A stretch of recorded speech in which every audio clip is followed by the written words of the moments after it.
빌립보서 4장 21절 22절 말씀 다 같이 한 목소리로 받들어 읽도록 하겠습니다. 그리스도 예수 안에 있는 성도에게 각각 문안하라. 나와 함께 있는 형제들이 너희에게 문안하고 모든 성도들이 너희에게 문안하되 특히 가이사의 집 사람들 중 몇이니라. 아멘. 이 마지막 편지의 결론에서 마무리하면서 사도 바울은 문안하라, 인사하라라고 이야기를 하고 있습니다. 이거 단순히 그냥 편지니까 우리식으로 이야기하면 안부를 전해라 그런 말이 될 수 있습니다만, 여기서 중요한 것은 그리스도 예수 안에 있는 성도에게 각각 문안하라. 그래서 이 사도 바울이 말하는 이 문안하라, 인사하라는 말은 이 그리스도 예수 안에서 하는 말이죠.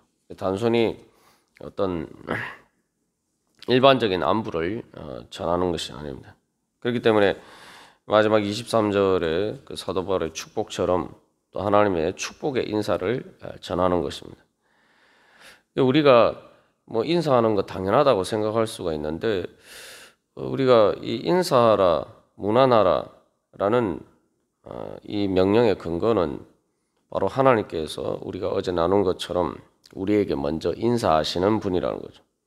예수님께서 왜 십자가에 달려 돌아가셨느냐?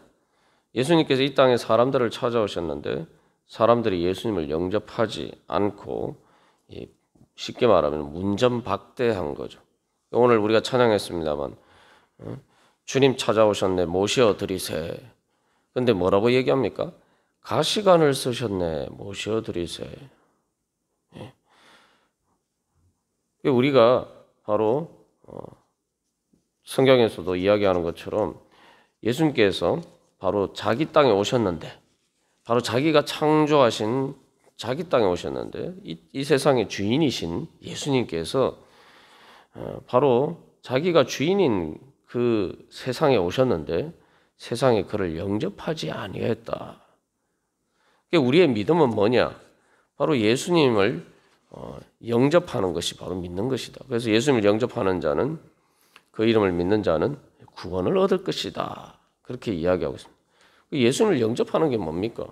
예수님이 나를 찾아오셨다는 거예요. 예수님이 나를 먼저 찾아오셨다는 거예요. 예수님 먼저 나를 찾아오셨다는 건 예수님께서 나를 먼저 찾아오셔서 나에게 인사하신다는 거예요. 그 예수님께 뭘 반갑게 맞아들이면서, 그래서 예수님 영접한다는 것은 말 그대로 예수님 오셨습니까? 우리가 식으로 하면 예수님 안녕하세요. 예수님 정말 반갑습니다.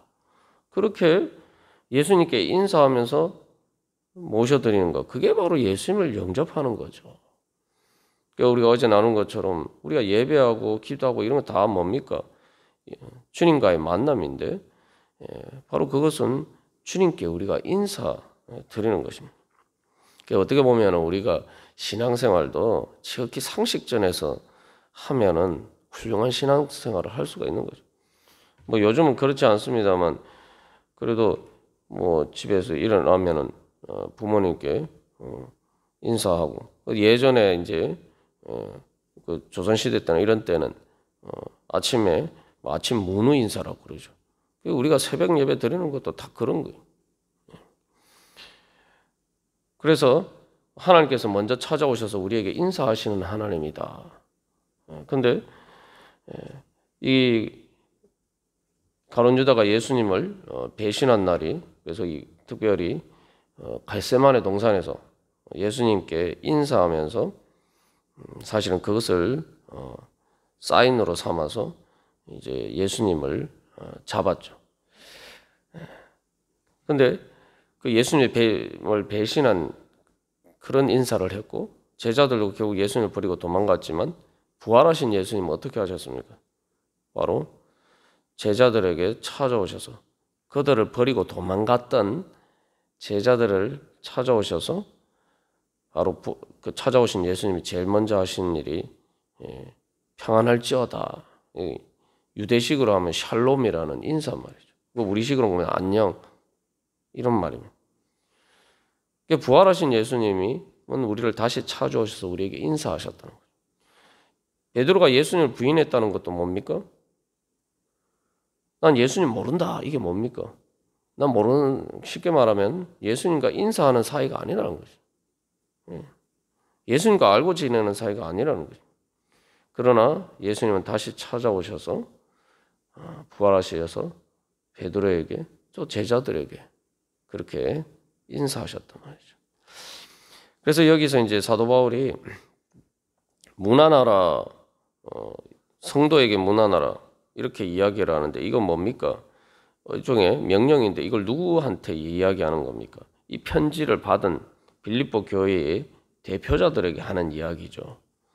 다시 말하면 빌립보 교회의 책임을 지고 있는 지도자들에게, 빌립보 교회의 리더에게 인사하라는 겁니다.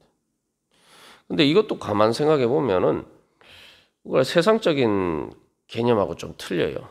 뭐냐면은 세상에서는 누가 인사하게 되어 있습니까? 바로 낮은 사람이 높은 사람에게 인사하게 되어 있어요. 대표적인 게 이제 군대에서 이게 지나가면은 이 경례를 하는데 상관이 그 밑에 부하들에게 인사하지 않습니다. 밑에 부하가 상관에게 인사를 하는 거죠. 근데 교회는 거꾸로예요. 뭡니까? 하나님께서 먼저 우리에게 인사하시는 분이시기 때문에 교회의 리더는 바로 성도들에게 먼저 인사하는 책임의 자리에 있다는 거죠. 그래서 이 교회의 리더는 세상처럼 인사를 받는 사람이 아니라 먼저 인사해야 되는 거죠. 이 말의 자체는 이제 그 편지를 사도 바울에게 받았잖아요. 받았으면은 그것을 가지고 예배 시간에 또 모임 시간에 다른 성도들이 전체 성도들이 들을 수 있도록 그 편지를 읽고 그것을 통해서 인사하라는 거죠. 그래서 이걸 여기서 우리가 한번 생각해 볼 것은 이 편지를 읽는다는 게 뭡니까? 요즘식으로 하면 우리의 관점에서 빌립보서를 읽는 건 뭡니까? 성경책을 읽는 거죠. 말씀을 읽는 거죠. 그래서 어떻게 보면은 여기서 우리가 두 가지 중요한 교훈을 발견할 수가 있는데 우리에게 적용할 수 있는 교훈이 뭐냐? 첫 번째는 바로 교회의 리더는 목회자도 마찬가지고 교회 직분자들이 해야 될 가장 중요한 하나님께서 우리에게 주신 사명은 이 성도들에게 인사하는 거예요. 인사하는 게 다른 것 말로 하면은 뭡니까? 그 안부를 믿고 그 영적인 관심을 가지고 그들의 필요를 돌아보는 거죠. 그래서 사실 현실적으로 보면은 저도 이렇게 목회할 때 보면 사역하면서 보면은 저한테 먼저 전화하는 성도들은 거의 없습니다.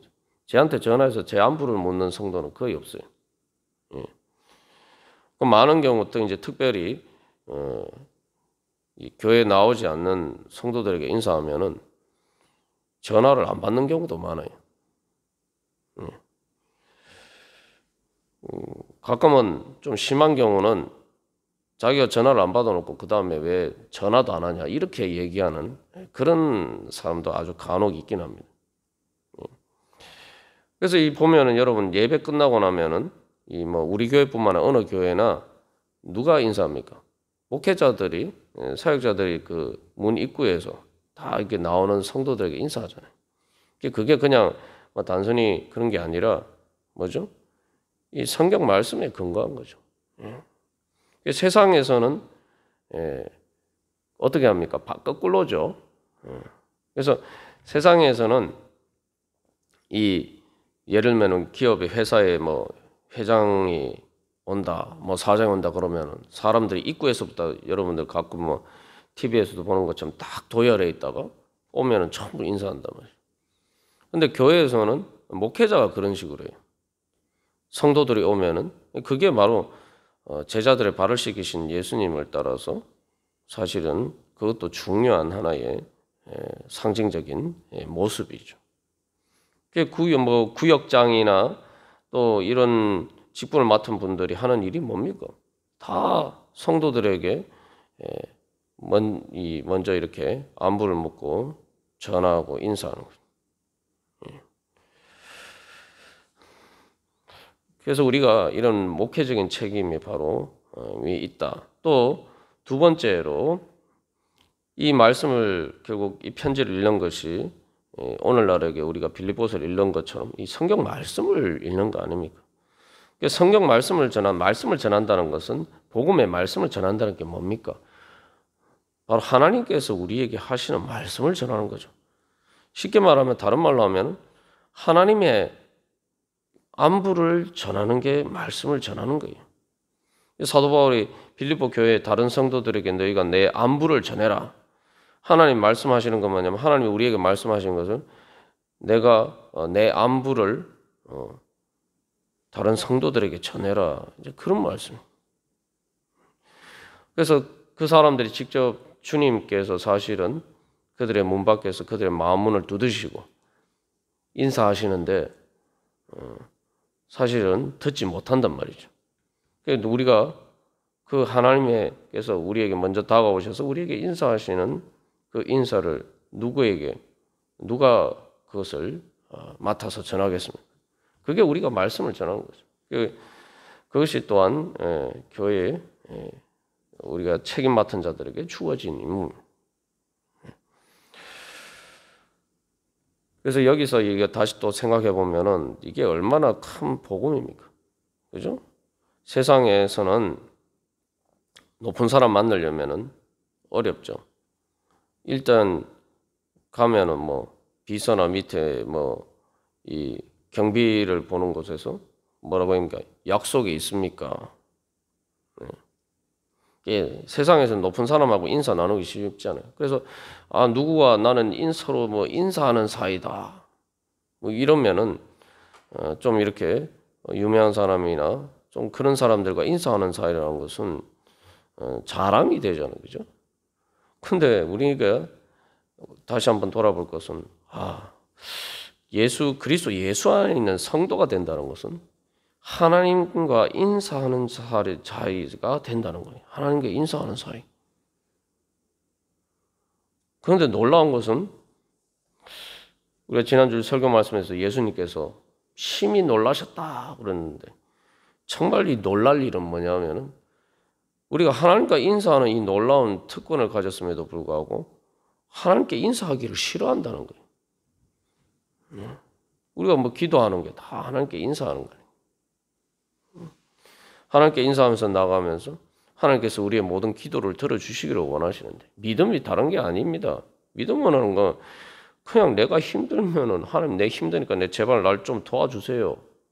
그 얘기하는 게 믿음이거든. 그런데 그걸 하라 그러는데 나는 믿음이 없어서 잘 못하겠습니다. 아니 그게 왜 믿음이 필요합니까? 내가 어려운데 내 필요를 얘기를 하고 도와달라고 얘기하는데 도대체 그게 왜 어려운 일입니까? 그런 거 생각해 보면은 오늘 우리가 이 예수님이 왜 바로 십자가에 달려 돌아가셨는지 주님께 인사하지 않는 우리의 다친 마음 때문에 예수님이 영문 밖에 예루살렘 성 밖으로 끌려가셔서 골고다 언덕에 십자가에 달리셨잖아요. 성문 영문 밖이라는 게 뭡니까? 우리식으로 하면 나에게 적용하면 내 마음에서 예수님을 받아들일 수 없기 때문에 예수님을 께서 결국 내 문 밖에 몰려나신 거죠. 그래서 우리가 이 그리스도 예수 안에 있는 특별히 사도 바울이 그냥 문안하라 그러는데 아무한테나 문안하는 게 아니에요. 그러니까 그리스도 예수 안에 있는 성도만 바로 이 인사를 받을 수 있는 이 특권이 있다는 거죠. 이게 바울의 인사이긴 하지만 동시에 이 빌립보 서신을 통한 하나님의 말씀의 그 인사를 받을 수 있는 은혜를 받을 수 있는 자는 그리스도 예수를 믿는, 그래서 그리스도 예수 안에 있는 바로 성도들만 그 은혜를 받을 수가 있다는 겁니다. 그리스도 예수 안에 있기 위해서는 먼저 예수님을 나에게 먼저 인사하면서 찾아오신 예수님을 내 마음 문에 모시고 내 마음 안에 모실 때에 내가 또 그리스도 예수 안에 있게 되는 거죠. 그래서 이 인사하는 것은 그리스도를 통해서 성도가 된 이들이 말 그대로 한 몸으로서 한 몸이 된다는 것은 이제 피가 도는 거죠. 우리가 뭐 이렇게 다치거나 이래서 잘못하면은 어떤 뭐 발이나 이런 데 이렇게 절단이 되면은 교통사고나 이런 게 절단이 되면은 이게 피가 통하면은 아무리 다쳐도 회복이 돼요. 근데 뭐가 문제냐면은 신경이 피가 이렇게 끌리는 이 혈관이 끊겨서 피가 돌지 않으면은 그때부터는 그 부위는 썩기 시작합니다. 썩어서 결국은 잘라내버려야 돼. 오늘날 현대의학으로도 방법이 없어요. 그러니까 우리가 하면 빨리 가서 이제 접합수술을 하죠. 접합수술을 하는데 그냥 단순히 붙이는 게 아니라 피가 돌도록 해요. 피가 돌아야 그 모든 노폐물을 빼가고 또 이렇게 영양분과 산소를 공급하면서 이 생명을 유지할 수가 있다. 이게 바로 우리가 이 하나님의 말씀이라고 할 때 우리가 서로 인사하고 서로의 영적인 필요에 관심을 가지고 서로의 안부를 묻고 또 서로를 위해서 기도하고 하는 이 모든 그 인사를 통한 상호 교류가 바로 교회를 세우는 바로 그러한 가장 중요한 한 몸으로서 그리스도 안에 있는 있도록 만드는 그리스도의 몸으로서 살아가도록 만드는 가장 중요한 은혜입니다. 그래서 우리가 생각해 보면은 교인들과 연락을 끊으면은 더 이상 목회자의 전화도 받지 않고 그렇게 연락을 끊어버린다는 게 뭘 의미합니까? 그 교회에서 떨어져 나간다는 거죠. 피가 돌지 않는 거예요. 예. 그래서 우리가 오늘도 이 고난 주간에 배신의 인사를 한 가룟 유다. 그러나 다시 찾아오신 예수님, 부활하신 예수님. 우리가 그것을 기억하면서 주님께서 늘 우리를 찾아오셔서 우리에게 인사하시면서 우리에게 그 은혜와 평강 주시기를 원하신다는 그 주님 앞에 나아가면서 또 우리가 기도하면서 우리의 삶 가운데 또 아직 믿음이 연약한 성도들에게 우리가 먼저 인사하는 그러한 자리에 나갈 때 우리가 하나님의 은혜의 통로가 되어 줄로 믿습니다. 다 같이 기도드리시겠습니다.